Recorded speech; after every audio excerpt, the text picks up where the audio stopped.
biha, salat tepat waktu.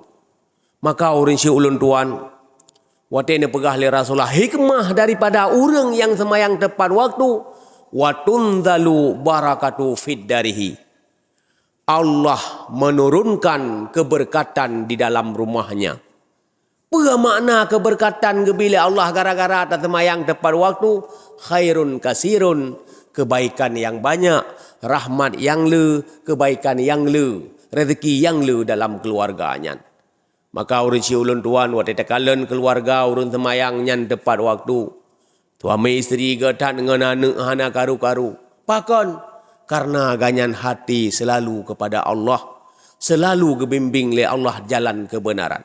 Bahkan dalam keluarga yang takalan huru hara, mungkin ibadat urun si ulun tuan kurang gepubut sebagaimana yang perintah oleh Allah Subhanahu wa taala.